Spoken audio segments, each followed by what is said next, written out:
Hello, my dears. This is Dmitri. I present to you a new heartfelt story. After the funeral service, Father Pavel quietly approached Elena, standing by the open coffin. His usually firm voice trembled with emotion when he asked, "Are you the wife of the deceased?" Elena nodded, without taking her eyes off Dmitri's peaceful face. "Yes, he is my husband."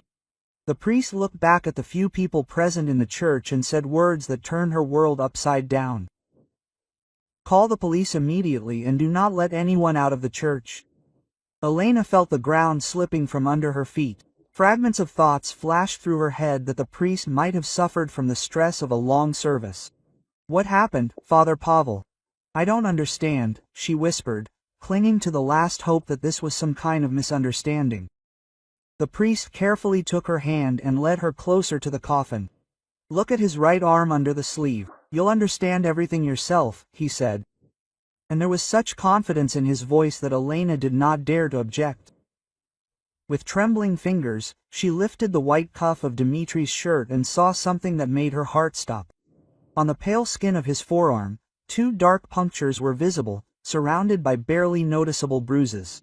The marks were fresh, no older than a few days, and were located so neatly that there was no doubt about their origin. These were marks from medical injections, which, to her knowledge, Dmitri did not receive. "My God!" Elena breathed out, and her legs gave way. Father Pavel caught her arm, preventing her from falling. "I noticed these marks when I washed the body for the funeral service," he quietly explained.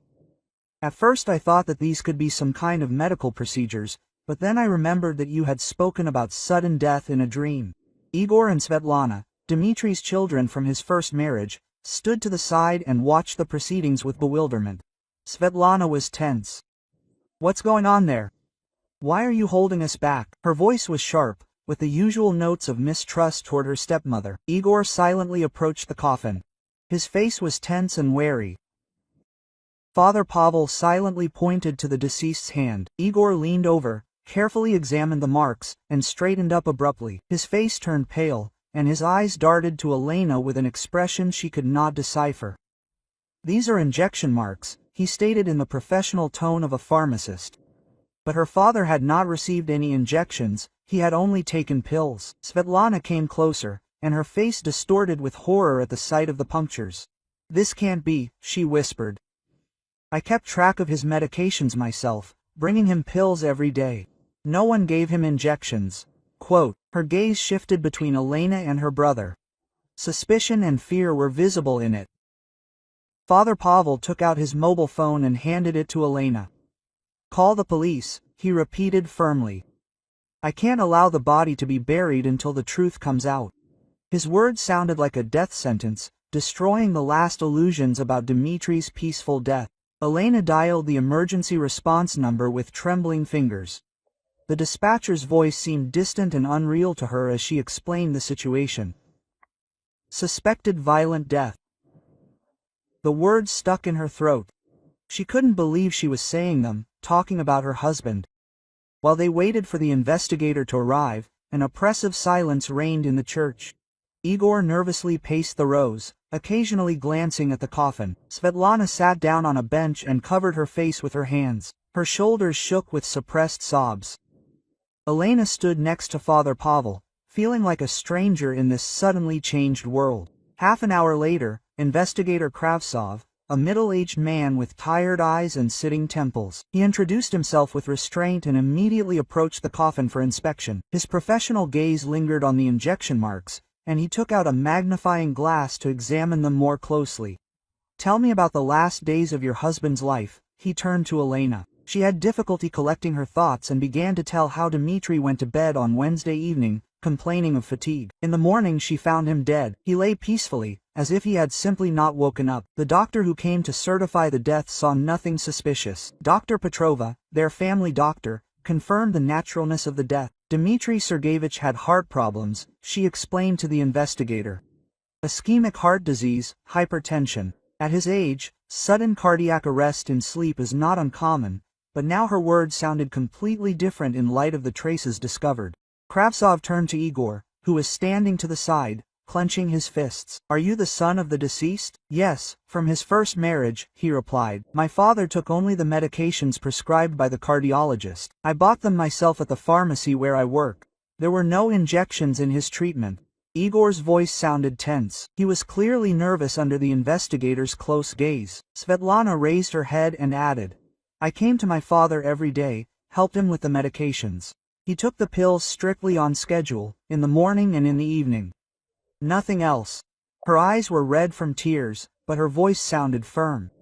"My brother and I took care of him, monitored his health." The investigator listened carefully to everyone present, making notes in a notebook. His experienced gaze did not miss a single detail. Neither Igor's nervousness, nor Svetlana's hostility towards stepmother, nor Alina's confusion herself. Quote, "I will need a full list of the medications the deceased took," he said, "and the contacts of everyone who had access to him in his last days." Kravtsov ordered a team of forensic experts to be called and the church grounds to be cordoned off. "The body will be sent for an autopsy and toxicological examination," he announced. "Until the results are received, all those present remain potential witnesses." His words sounded like a cold shower, finally destroying the illusion of a natural death. When the team of experts arrived, Elena watched in horror as her husband's body was placed in a black plastic bag. Dmitri, who had been lying in the coffin that morning as if he were sleeping peacefully, was now becoming material evidence in a murder case. This thought was so monstrous that she could not accept it. Father Pavel approached her and quietly said, "I prayed all night after I found these traces. The Lord will give us the strength to survive this ordeal and find the truth." His words calmed Elena a little, but could not drown out the terrible suspicions that began to creep into her soul. Igor and Svetlana were getting ready to leave. Their faces were gloomy and closed. Before leaving, Svetlana turned to Elena and said, "I hope you understand what we've all gotten ourselves into." There was accusation and anger in her voice, as if she thought her stepmother was to blame for what was happening. Igor nodded silently to his sister and followed her out without saying goodbye. Elena remained in the empty church with Father Pavel and the investigator. Kravtsov finished examining the scene and turned to her. "You'll need to come tomorrow to give a detailed statement." His tone was professionally polite, but Elena felt that she, too, was under suspicion. When everyone had left, Elena sat down on a church bench and tried to comprehend what had happened. Just a few hours ago, she had been a widow mourning her husband's sudden death. Now she found herself at the center of a murder investigation, and her stepsons looked at her as an enemy. The world she knew had collapsed overnight, and she didn't know how to go on. Elena hadn't slept a wink all night, lying in her empty bedroom and trying to understand how her life had turned into a nightmare. Every time she closed her eyes, those terrible puncture marks on Dmitri's arm appeared before her. She went over the last days of his life in her mind, looking for any clues that could explain what had happened. Now that she knew about the injection marks, many little things took on an ominous meaning. Dmitri had indeed complained of unusual fatigue in recent days. He said that he felt exhausted in the morning. He was especially bothered by the strange drowsiness that came over him after lunch. He fell asleep in a chair, which had never happened before. She remembered how on Monday he had complained of dizziness when he got out of bed. At the time, she had attributed it to the pressure surges from which he had suffered for several years. But now these symptoms formed an alarming picture, as if someone was gradually poisoning her husband. At 7 a.m. the phone rang, breaking the silence. Svetlana's voice was harsh and accusatory. "I hope you're happy with what you did yesterday." Elena tried to object, but Pacharitsa wouldn't let her speak. "You deliberately set this priest against us to divert suspicion from yourself." "Svetlana, I understand that you're upset, but I'm shocked by everything that's happening," Elena tried to explain. "Father Pavel noticed these traces himself. I have nothing to do with it." But the receiver was already ringing shortly. Svetlana hung up, not wanting to listen to anything. Elena understood her stepson's reaction, but their hostility caused additional pain. In 7 years of marriage to Dmitri, she had never been able to find a common language with his children. They saw her as an outsider who had taken the place of their late mother, and now suspected her of murdering their father. Around 10 a.m., the doorbell rang. Igor stood there, his face gloomy and his shoulders drooping. He looked as if he had aged several years overnight. Quote, "Can I come in?" he asked quietly. We need to talk. They went into the living room, where the memorial candles had stood just the day before. Igor sat on the edge of the sofa and was silent for a long time, choosing his words. Quote, "I've been thinking about what happened all night," he finally said, "and realized that we should figure it out together, rather than blame each other. I'm afraid for my reputation," he admitted, looking at the floor. "I've been working in a pharmacy for 10 years now. I have access to any medication. If the investigator decides that I was involved in my father's death, my career will be ruined." There was despair and fear in his voice, which he tried to hide behind a show of determination. Elena felt sorry for him. Igor had always been quiet and withdrawn, the complete opposite of his impulsive sister. He devoted his life to pharmaceuticals, was proud of his knowledge and professionalism. Now all of this was under threat due to suspicions of murder. "I suggest that we join forces," Igor continued. "Tell me everything you remember about my father's last days. Maybe together we can find some clues." Quote. Elena nodded, feeling relieved that at least one of her stepsons was ready to believe her. She told him about Dimitri's complaints of fatigue, drooping and drowsiness, about dizziness and unusual weakness. Igor listened attentively, asking clarifying questions from time to time. His professional knowledge helped analyze the symptoms and look for possible causes. "It looks like gradual poisoning," he concluded. "Someone could have been giving her father small doses of some drug to weaken his body before the decisive blow." The thought that the murder had been planned in advance was especially horrifying. Elena stood up and went to Dimitri's desk. "Maybe we should look at his documents?" she suggested. Suddenly there was something important there. Igor agreed, and they began to look through the folders with papers. In one of the folders, Elena found a will drawn up 2 years ago. She showed it to Igor, and he carefully read the document. As he read, his face turned pale and his hands began to tremble. "I didn't know about this," he whispered. According to the will, the house and most of the property went to Elena as his legal wife. Igor and Svetlana received cash deposits, which made up about a third of the total inheritance. For the young people, who were counting on equal shares, this was an unpleasant surprise. "Father never told us about the will," Igor said, putting the document aside.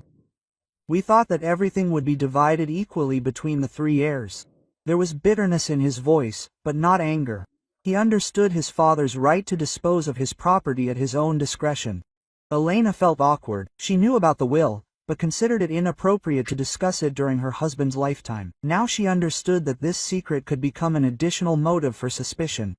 "Dimitri wanted me to have a roof over my head," she explained. "He was worried about my future." Igor nodded with understanding. "I don't blame you," he said. "Father had the right to decide for himself. It just explains why the investigator might suspect us of mercenary motives." They both understood that the will made all the heirs potential suspects. At that moment, a letter was dropped into the mailbox. Elena went out onto the landing and found an official envelope with the seal of the investigative committee. Inside was a summons for the following day to give detailed testimony in the case of the death of Dmitry Sergeyevich Morozov. She showed the summons to Igor, and he smiled grimly. "So the case has been officially opened," he stated. "Now we are all suspects." The word murder was not spoken out loud, but hung in the air, poisoning the atmosphere. Elena sat down in the chair where Dmitry usually sat and tried to imagine tomorrow's interrogation. She had to answer questions about motives, possibilities, and alibis. The investigator would look for contradictions in her testimony, check every word. "I'm scared," she confessed to Igor. "I've never dealt with the police. I don't know how to behave." Quote, Igor approached her and awkwardly put his hand on her shoulder. "The main thing is, to tell the truth," he advised. "The lie will still be revealed, and the truth will help find the real killer." They looked through Dimitri's documents for another hour, but found nothing suspicious. Ordinary papers, pensioners' certificates, bills, medical reports, no hints of enemies or conflicts that could lead to murder. When Igor was about to leave, he stopped at the door and turned around. "Whatever happened, I don't believe that you could harm your father," he said. "You loved him, it was obvious." These words warmed Elena's soul a little, showing that not everyone was against her. After he left, The house seemed especially empty and cold. Elena wandered through the rooms, remembering the happy years with Dmitri. They met at work when she was 35 and he was 50. He was a kind and reliable man who gave her a sense of security. Now this world had collapsed, and she found herself alone in the face of terrible accusations. Tomorrow she would face her first interrogation in the case of the murder of her own husband. The thought of this was so absurd that it seemed like a bad dream. Elena took out of the closet a black dress in which she was going to go to the investigative committee. She wanted to look decent and inspire confidence, but she understood that appearance would not help if the investigator had already formed a certain opinion about her. In the evening, she tried to eat, but the food wouldn't go down. Nervous tension squeezed her stomach, and her thoughts rushed between fear for the future and the pain of loss. Dmitri was not just her husband, but also her best friend, with whom she shared all her joys and sorrows. Now she had to prove that she did not kill the man she loved more than anything in the world. The absurdity of the situation was striking, but this was the reality. Tomorrow, a new stage in her life would begin, the life of a murder suspect. Like this video so that YouTube understands that you are interested in video stories like this and recommends more quality stories. The investigative committee greeted Elena with cold corridors and the smell of government furniture. She walked behind the guard, trying to hold herself up straight, although her legs were shaking from nervous tension. In Kravtsov's office, not only the investigator was waiting for her, but also a stack of documents, which immediately attracted attention with its thickness. Kravtsov gestured to the chair opposite his desk and opened the folder with the examination results. His face was expressionless, but Elena noticed how he was carefully studying her reaction to each word. "Preliminary toxicology results are ready," he said, without looking up from the papers.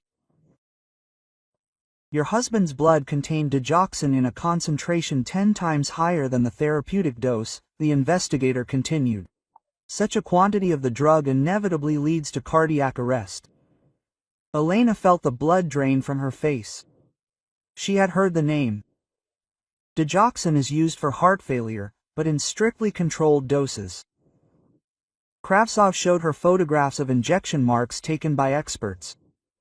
The enlarged images clearly showed 2 punctures surrounded by small hematomas. The injection was done professionally with a medical needle, he explained. Judging by the condition of the tissues, this occurred between 3 and 6 p.m. on the day of death. Elena strained her memory, trying to remember where she was at that time. Gradually, the picture became clear. She went to the shopping center for groceries, then went to the pharmacy for medicine for Dmitri. "I was at the store," she said. "I have receipts with the timestamp, and the salespeople might remember me." The investigator nodded and made a note in his notebook. "We will check your alibi," he assured. "But for now, we need to sort out other circumstances of the case." He opened a new folder, and Elena saw photographs of the drugstore where Igor worked. At that moment, the office door opened and 2 operatives entered, leading a pale Igor by the arms. He looked confused and scared. His usual restraint was replaced by nervousness. Quote, "What's going on?" Elena asked, but Kravtsov gestured for her to remain silent. Quote, "A shortage of digoxin was discovered in the pharmacy where your son works," the investigator announced. 3 ampules of the drug disappeared from the safe 3 days ago, but the management recorded it only yesterday. Igor raised his head sharply and tried to say something, but one of the operatives stopped him. Elena looked at Igor with horror. Yesterday he swore to her his innocence, spoke of his desire to find the real killer. Now the facts were stacked against him in the most obvious way. Access to the drug, professional skills, knowledge of his father's daily routine. Everything pointed to his involvement.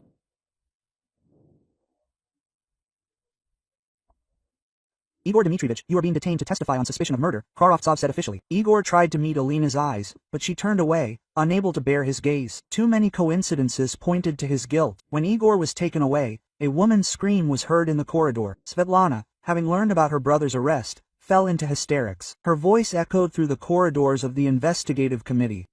"This is all you're doing. You are setting us up to get the inheritance." Elena left the office and saw Svetlana, who was sobbing on a bench, surrounded by curious glances. Her face was distorted with grief and anger, her hair was disheveled, and her mascara was smeared across her cheeks. "You killed father and now you want to destroy us," she screamed, pointing a trembling finger at the stepmother.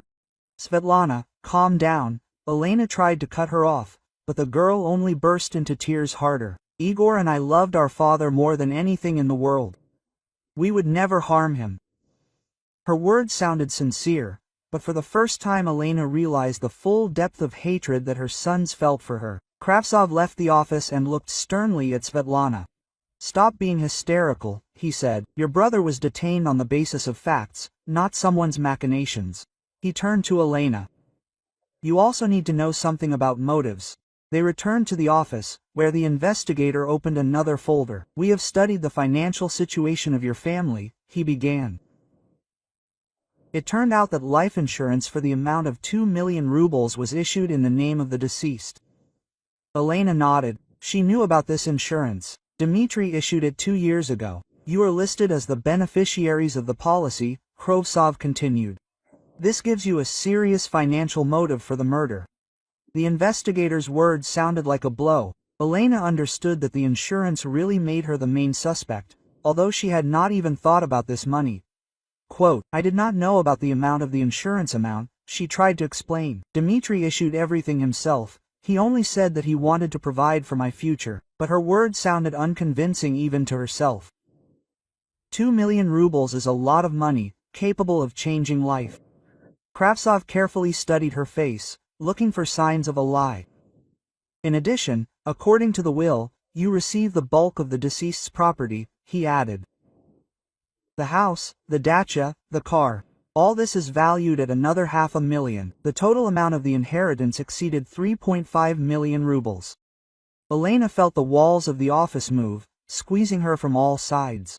The motive for the murder looked more than convincing, and the alibi had yet to be verified. She understood that in the eyes of the investigator she was the main suspect, despite Igor's detention.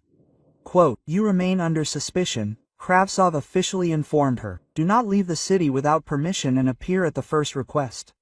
Quote, he handed her a document on his own recognizance not to leave. Elena signed with a trembling hand, realizing that she was now officially involved in a murder case. Leaving the investigative committee building, she saw a group of journalists waiting at the entrance. Someone had already leaked information about the high-profile case, and now Dmitry's death was becoming public knowledge. Elena hastily covered her face with her purse and quickly walked to the bus stop. On the bus, she felt the curious glances of passengers. It seemed to her that everyone already knew about her involvement in the murder investigation. Paranoid thoughts swarmed in her head, forcing her to see suspicion in every casual glance. Emptiness and silence awaited her at home. Dmitry would no longer meet her from work, would not ask how her day went. Instead of the usual comfort, the house was filled with an atmosphere of suspicion and fear. Every object reminded her of her late husband and at the same time of charges hanging over her. Elena sat down in Dmitry's chair and tried to comprehend what had happened. In one day, her life had completely turned into a nightmare. Her sons considered her a murderer, the investigator saw her as the main suspect, and the public was ready to pass judgment. She picked up a photo from the wedding. She and Dmitry had looked so happy 7 years ago. Back then, it seemed like they had a long life together ahead of them. No one could have imagined that it would all end with murder charges and ruined relationships with his children. The phone rang, breaking off her painful thoughts. An unfamiliar number appeared on the screen. Elena hesitated whether to answer, but curiosity got the better of her. A male voice, distorted by an electronic modulator, sounded in the receiver. "Stop digging, otherwise you'll end up next to your husband." The call ended, leaving Elena in a state of shock. Someone was following the investigation and considered her a threat. This meant that the real killer was still at large and ready for new crimes. With trembling hands, she dialed the number of the investigative committee. Kravtsov listened to her story about the call with a serious expression. "We will try to track the number," he promised. "In the meantime, do not stay home alone. Do you have relatives or friends you can turn to?" Quote. Elena realized that the danger was real and the killer would not stop at another crime. In the evening, operatives came to her and installed a wiretap on her home phone. The house turned into a crime scene, where every call could become evidence. Elena felt like a prisoner in her own home, surrounded by invisible threats and suspicions. 2 days later, Igor was released on bail, but his world had already collapsed. The pharmacy management suspended him from work until the circumstances were clarified, and his colleagues looked at him with suspicion or fear. 10 years of impeccable service were crossed out by one suspicion of stealing a deadly drug. He came to Elena with eyes swollen from lack of sleep and trembling hands. "I did not take digoxin from the pharmacy," he said, barely crossing the threshold. "I swear, on the memory of my father, I would never harm him." His voice broke, and there were tears in his eyes, which he tried to restrain. Elena saw how this reserved man was crumbling before her eyes under the weight of the accusations. She poured him some tea and sat down next to him, for the first time in a long time feeling not weariness but pity for her son. "Tell me everything you remember about your father's last days," she asked. "Maybe together we can find something important." Igor nodded and began to remember, clinging to every detail like a life preserver. Gradually, fragments of conversations with Dmitri emerged in Elena's memory. On Wednesday evening, he mentioned a visit from a doctor who came during the day. "The doctor said that I needed vitamins to support my heart," my husband said, showing me the injection site on his arm. At the time, she did not attach any importance to this, deciding that the local doctor had prescribed additional treatment. "My father really did talk about some doctor," Igor confirmed. "I even asked why he needed injections if the cardiologist had only prescribed pills." Dmitri replied that a young specialist from the cardiology center recommended a course of vitamin injections to strengthen the heart muscle. This explanation seemed logical, and Igor did not go into details. Elena felt hope springing up in her chest. If an unknown doctor really had come to see Dmitri, then the killer could have been a stranger. She grabbed the phone and dialed the number of the district clinic, demanding to be connected to the reception. "We have not sent anyone to Dmitry Sergeyevich Morozov," the nurse on duty reported after checking the database. "His local doctor, Petrova, has been on vacation for 2 weeks." Elena asked for the cardiology center's phone number and received a similar answer. No referrals had been issued to see Dmitry at home. Igor turned pale, realizing the significance of this information. "That means an imposter came to see my father," he whispered. "Someone was posing as a doctor to gain access to him." The picture of the crime was beginning to become clear, but along with understanding came the horror of the premeditation of the murder. Elena immediately called Kravtsov and told him about the circumstances that had come to light. The investigator listened to her attentively, asking clarifying questions about the time of the visit and Dmitry's words.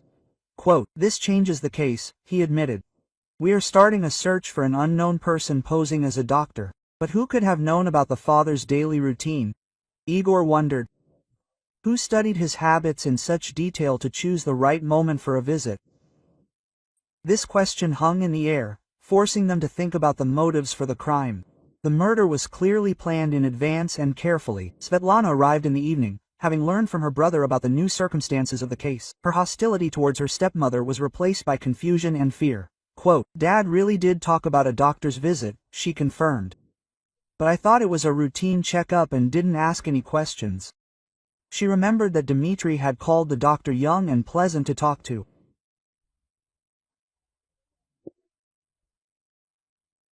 Dad said that the doctor examined him very carefully and explained the need for vitamin injections, Svetlana said. He even joked that modern doctors were much more polite than in his youth. These details painted a portrait of a professional fraudster who knew how to gain the trust of older people.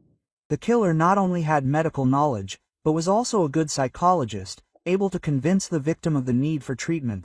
Such preparation required time and resources.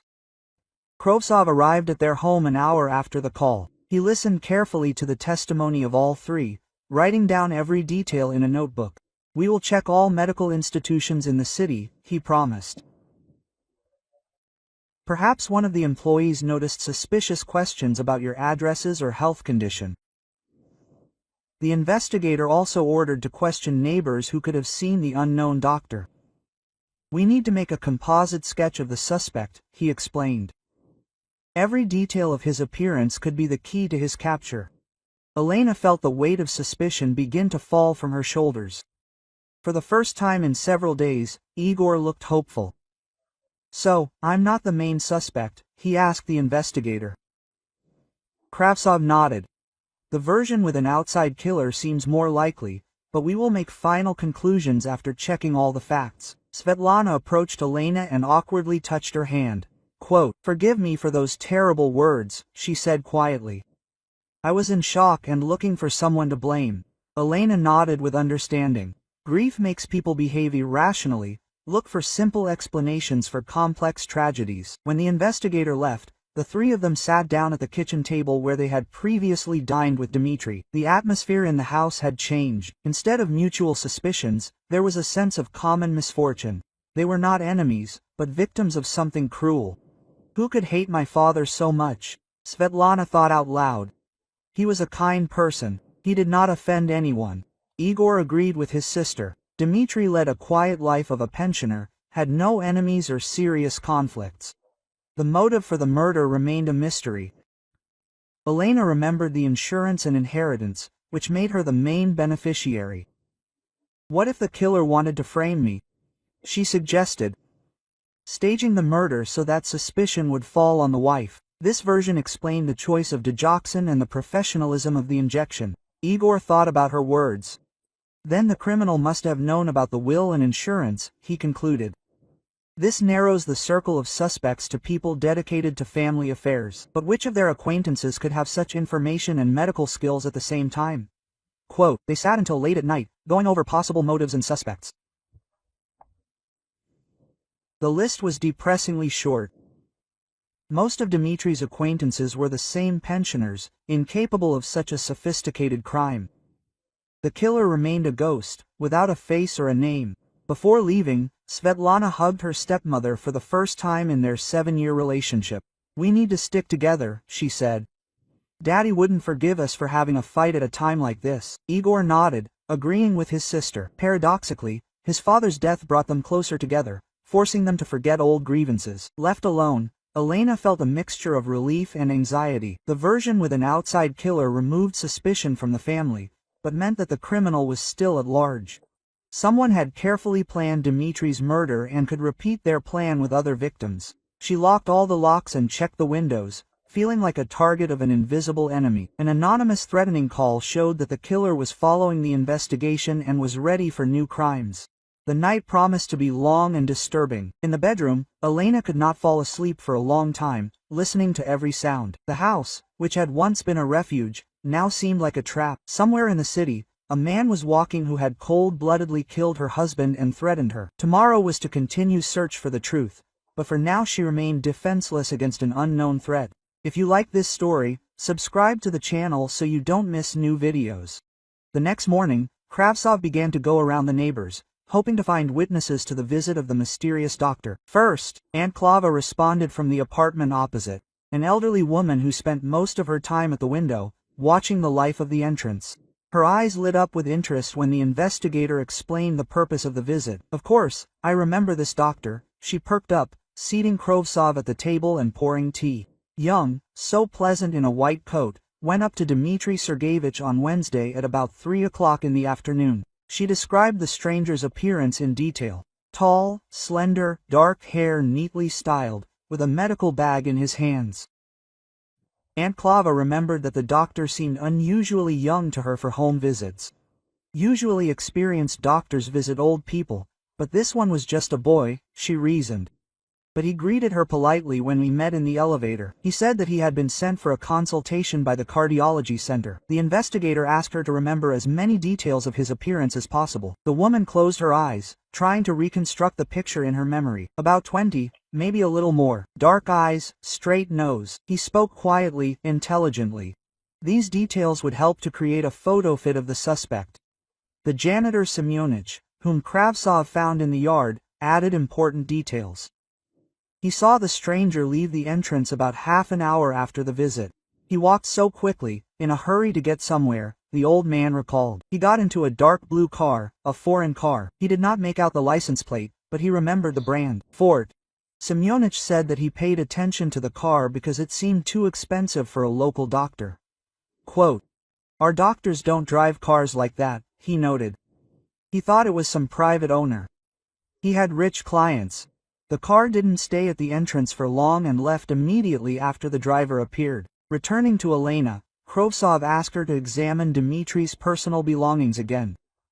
Perhaps the killer left some traces of his presence, a business card, a note, or a phone number. Elena led him to her husband's office, where documents and notebooks lay on the desk. In the old notebook that Dmitri had been using for the past few months, Elena found an entry made in an uncertain handwriting. Dr. Volkov, cardiologist, It was written on one of the pages, and a mobile number was listed next to it. The entry looked fresh, the ink had not yet faded. This number was written down 3 days ago, Kravtsov determined based on the handwriting and the location of the entry. Your husband probably received a call from this Volkov and wrote down the contact information. The investigator photographed the page and immediately passed the number to the technical service for verification. Elena did not remember Dmitry mentioning a call from a new doctor, but in recent days he had been absent-minded and could not tell her about this conversation. He sometimes forgot to share such trifles, she explained, especially if it concerned his health. He did not want to bother me unnecessarily. An hour later, the technician was given a preliminary answer. The SIM card was registered to forged documents. The passport in the name of Alexei Volkov turned out to be a fake. Moreover, the number was disconnected the day after Dmitry's death, which confirmed the connection with the crime. The killer carefully planned the operation, Kravtsov concluded. Forged documents, a disposable phone, medical disguise. Everything points to professional training. This level of organization required serious resources and experience in criminal activity. In the evening, Igor and Svetlana came to Elena. They looked depressed, but no longer hostile. The events of the past few days forced them to reconsider their attitude towards stepmother and each other. Quote, "We came to ask for forgiveness," Svetlana said without looking up, "for all the terrible things they said to you." Igor nodded, supporting his sister. "We were blinded by grief, but we looked for someone to blame among our loved ones," he admitted. They did not want to believe that a stranger had killed their father. Now that the facts pointed to an external enemy, their anger was replaced by a feeling of guilt for the unfair accusations. Elena hugged both her stepsons, feeling the ice of many years of alienation melt. "We were all stressed," she said softly. "The main thing is that now we are together and can help the investigation find the real killer."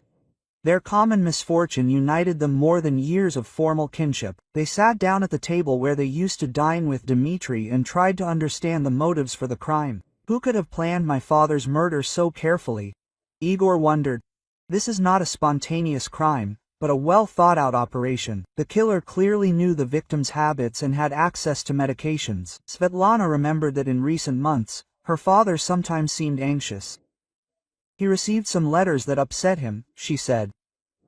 "But when I asked, he brushed them off, saying that it was nonsense. Perhaps these letters were related to threats or blackmail." Elena confirmed Pachoritz's observation. Dmitry really had become nervous lately, often checking his mail and quickly hiding some envelopes. "I thought it was a problem with utility bills or a pension," she admitted. "Did not want to interfere in his affairs." Igor suggested searching his father's office more thoroughly. Perhaps Dmitry had kept those mysterious letters or other documents related to the threats. If someone was stalking him, there should be traces left, he reasoned. Father was a neat man, he did not throw away important papers. They spent several hours sorting through the contents of cabinets and drawers. Most of the documents were related to everyday matters: bills, certificates, correspondence with official institutions. But in one of the folders, Svetlana found an envelope with no return address, hidden between the pages of an old calendar. Inside the envelope was a piece of paper with text typed on a computer. "You ruined my life. Now it's my turn," the short message read. The date on the postmark showed that the letter had been sent a month ago. There were no signatures or indications of the sender. Elena felt a chill in her chest as she read these lines. Someone had planned revenge on Dmitry a month ago and had now carried out the plan. "We need to give this to the investigator immediately," she said in a trembling voice. "This could be the key to solving the crime." Kravtsov arrived half an hour after their call. He carefully examined the letter, without touching it with his hands so as not to damage any fingerprints. "This is serious evidence," he confirmed.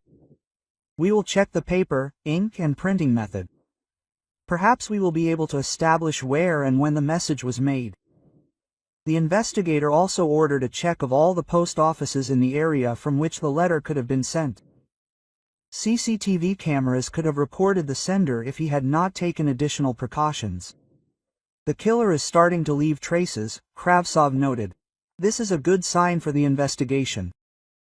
Late in the evening, when everyone had left, Elena was left alone with her thoughts. The house no longer seemed like a safe haven. Someone had planned her husband's death a month ago and could come back for her. The anonymous letter showed the depth of the killer's hatred for Dmitri. She locked all the doors and windows, but the feeling of unease did not leave her. Somewhere in the city, a man was walking around who had cold-bloodedly planned and committed a murder. His motives remained a mystery, but his determination to take revenge was obvious.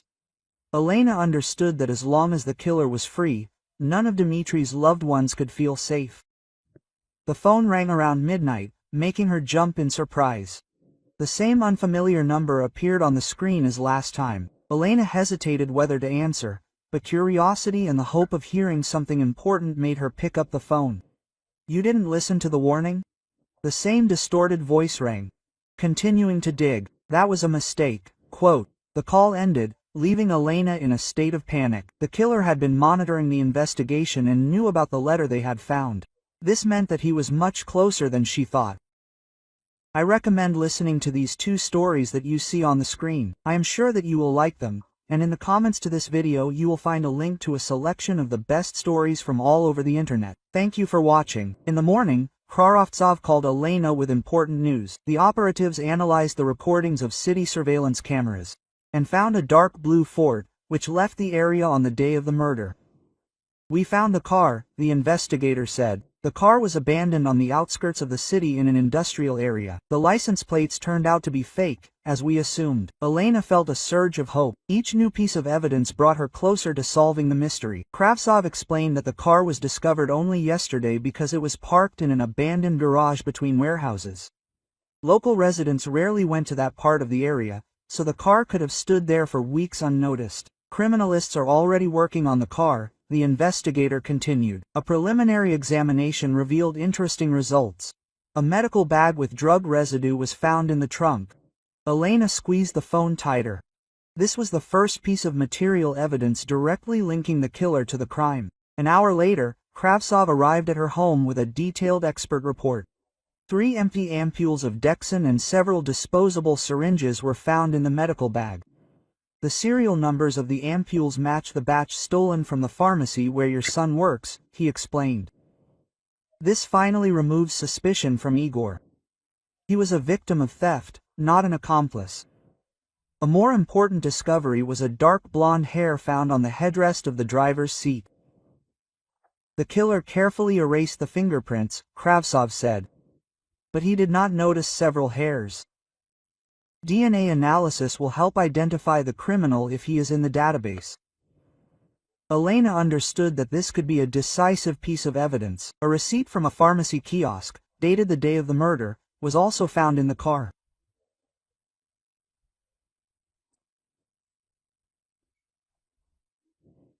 The receipt listed hydrogen peroxide, bandages and medical gloves, everything needed to simulate a doctor's visit.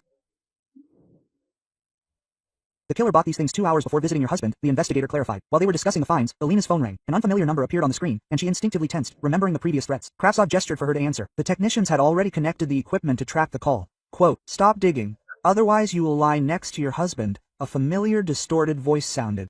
This time the killer spoke longer. "You think you found my car? It won't change anything. I have plans for you and his children." Elena felt her blood run cold from these words. Kravtsov quickly wrote down every word, simultaneously monitoring the work of the technical equipment. The call lasted almost a minute, enough for partial tracking.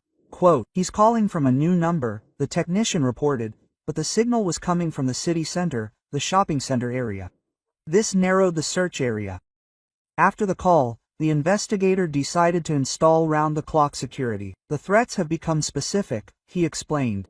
"The killer is not only monitoring the investigation, but also planning new crimes." 2 operatives were to be on duty at Elena's house in shifts. Elena felt like a prisoner in her own home, but she understood the need for security measures. The killer clearly lost his composure, since he started threatening on the phone. Quote, "He's nervous," Kravtsov noted. "This is a good sign. Scared criminals make mistakes." In the evening, when the investigator left, Elena tried to remember everything Dmitri had said in recent months. He really did seem worried, often mentioning some old cases, and was nervous for no apparent reason. Quote, "The past won't let go," he said sometimes, but did not explain what he meant. She decided to search her husband's office again, this time more systematically. In the bottom drawer of the desk, behind the folders with documents, she found an old notebook with notes from 5 years ago. Most of the pages contained ordinary notes, but one entry caught her attention. Gorshkov threatens witnesses. It was written in an uneven handwriting. He says that we will all pay for his term. The date of the entry coincided with the period of the trial, where Dmitri was a witness. Elena felt how the pieces of the puzzle began to fit together. She immediately called Kravtsov and told him about the find. Quote, Andrei Gorshkov, the investigator repeated. I know that name. I'll check it in the database now. Quote. A few minutes later he called back with details about the man who might have been the killer. Gorshkov Andrei Viktorovich, 42 years old, Kravtsov read out, convicted 5 years ago of large-scale fraud and bankruptcy of a construction company. Your husband was a key witness for the prosecution. The motive for revenge was becoming obvious. Gorshkov lost everything because of Dmitri's testimony. More disturbing news was that Gorshkov was released 2 months ago, having served his full sentence. He had enough time to plan his revenge, the investigator concluded. And enough anger to see the plan through to the end. Elena remembered the anonymous letters. Now their source was clear. Svetlana arrived late in the evening, having learned from Elena about new discoveries. She helped search for documents related to that old trial. In a folder with legal papers, copies of court records and correspondence with lawyers were found. My father was very worried about that trial, Svetlana recalled. He said that he did not want to drown anyone, but he was obliged to tell truth. Dmitri was an accountant in Gorshkov's company and discovered fictitious documents that were used for fraud.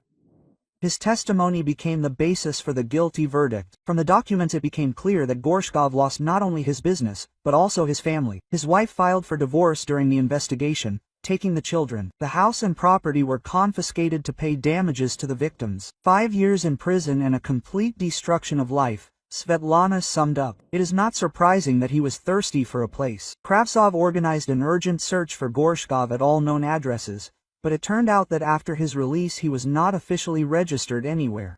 He lives in rented apartments and works unofficially, the operative reported. He is deliberately hiding from the attention of the authorities. The next morning, there was a breakthrough in the investigation. Igor, having studied Gorshkov's photo from the police database, recognized him as the man who had come to the pharmacy a week ago.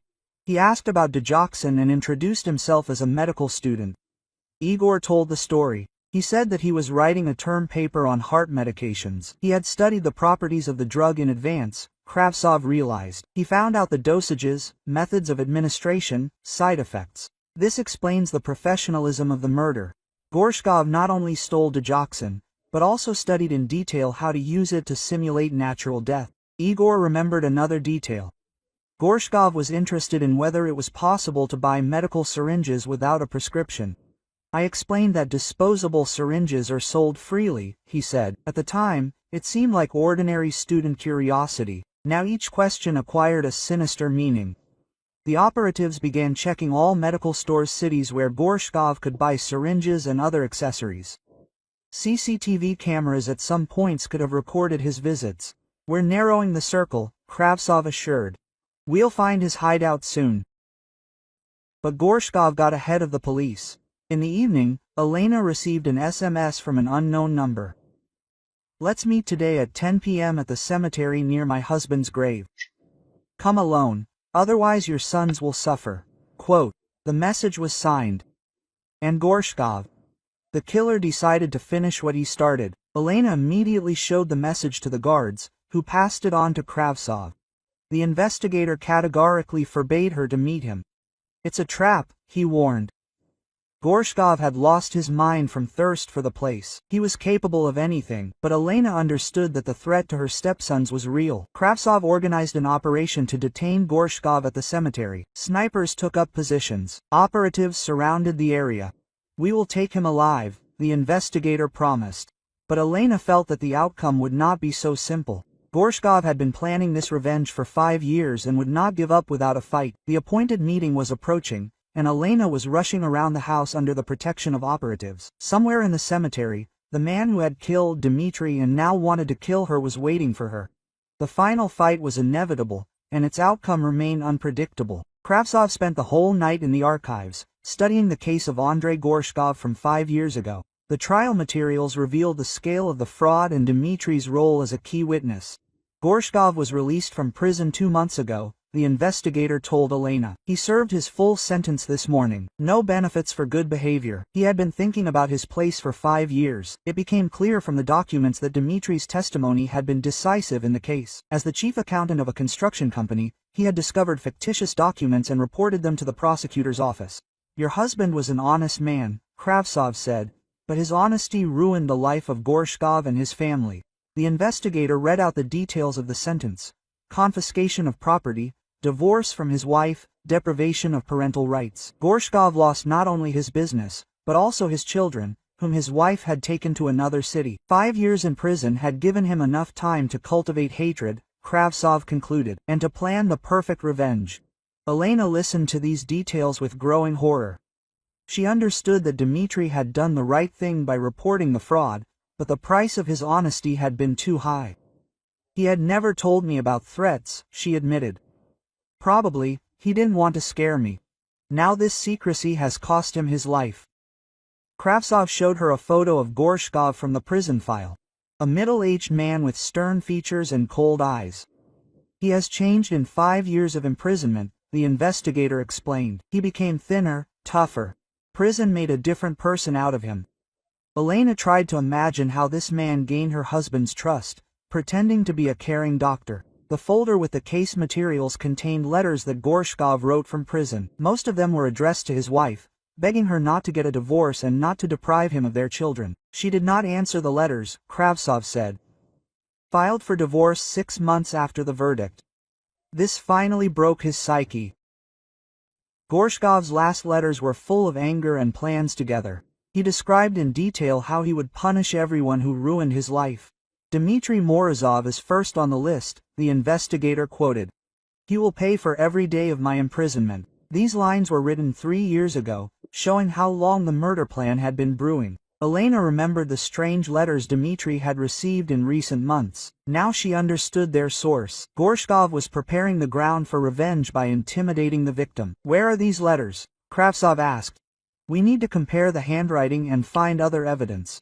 Elena took him to her husband's office, where the correspondence was kept. In a drawer of the desk, they found 3 more anonymous messages.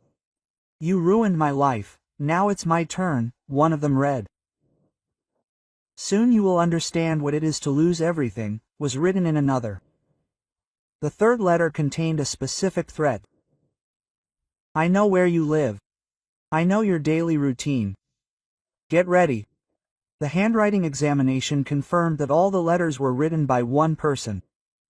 Gorshkov did not hide his handwriting, the expert noted. He wanted the victim to know who was stalking her. It was psychological torture preceding physical murder. Dmitri lived in fear for months, not sharing his experiences with his loved ones. By midday, Igor was brought to the investigative committee to identify the suspect. He was shown several photographs, including a picture of Gorshkov. This is him, Igor said confidently, pointing to the right photo. The same student who asked about digoxin. Only then he looked younger, without a beard. Igor remembered the details of that visit to the pharmacy. Gorshkov introduced himself as a medical student writing a term paper on heart medications. He asked very specific questions, Igor said. He was interested in dosages, methods of administration, time of action.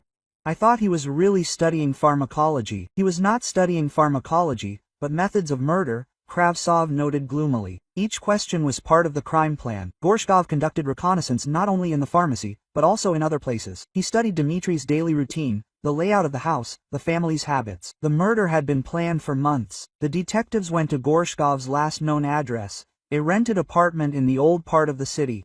The landlady reported that the tenant had moved out the night before without warning. He was a strange man, she said.